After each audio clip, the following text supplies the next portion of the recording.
கர்த்தர் நல்லவர், அவர் கிருபை என்றும் உள்ளது. பிரியமானவர்களே, ஆண்டவராய் இயேசு தம்முடைய சீசர்களை பார்த்து சொல்லுகிற வார்த்தை தான், நான் உலகத்தான் அல்லாது போல நீங்களும் உலகத்தார் அல்ல. அப்படி என்றால் நீங்கள் நாடும் யாராக இருக்கிறோம்? அப்படி என்றால் ஆவிக்குரிய உலகத்தின் மக்களாக, தேவனுடைய ராஜ்யத்தின் பிள்ளையாக.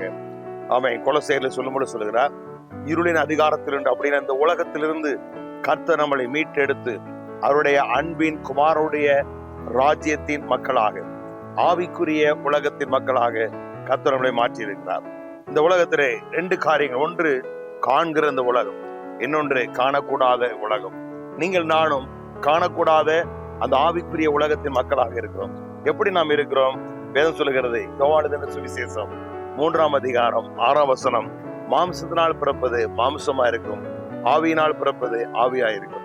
நீங்களும் நானும் மறுபடி பிறந்ததுனாலே, ஆவியின்படி பிறந்ததுனாலே நாம் ஆவிக்குரிய உலகத்தின் மக்களாக இருக்கிறோம். ஆவிக்குரிய உலகத்தின் மக்களாக நாம், நம்முடைய தேவன் எப்படி இருக்கிறார்? தேவன் ஆவியா இருக்கிறார்.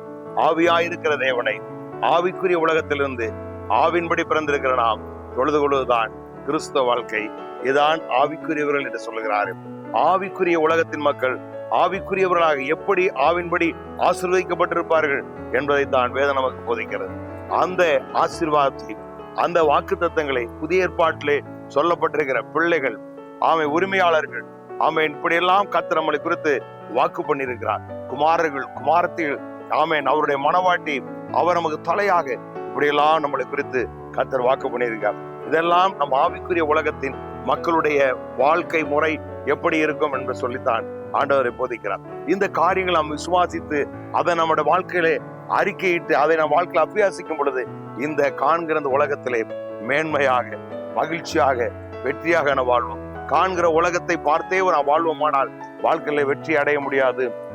தோல்வியையும் வேதனையும் தான் நாம் அனுபவிப்போம். ஆனால் ஆவிக்குரிய உலகத்தின் மக்களாக நாம் ஆவிக்குரியவர்களாக இருந்து நடக்கிற பொழுது நிச்சயமாக இந்த உலகத்தில் உண்டான பிரச்சனைகள், வேதனைகள், கண்ணீர்கள் எல்லாவற்றையும் நாம் வெற்றியாய் கடந்து போவோம். எல்லாவற்றையும் ஜெயிப்போம். நம்முடைய வாழ்க்கை சந்தோஷமா இருக்கும். உங்களுக்காக ஜெபிக்கிறேன். பரலோக பிதாவே, நன்றியோடும் நாங்கள் ஸ்தோத்திரிக்கிறோம். எங்களை மறுபடியும் பிறக்க வைத்து ஆவிக்குரிய உலகத்திலே வைத்து உம்முடைய ஆவியோடு உன்னை தொழுது பாக்கியம் தந்தி உமக்கு நன்றி. இதை குறித்து நாங்கள் இன்னும் அறிந்து புரிந்து வாழ உதவி செய்கிறார். இயேசு கிறிஸ்துவின் நாமத்தில் பிதாவே, ஆமென். God bless you. கர்த்தர் உங்களை ஆசீர்வதிப்பாராக.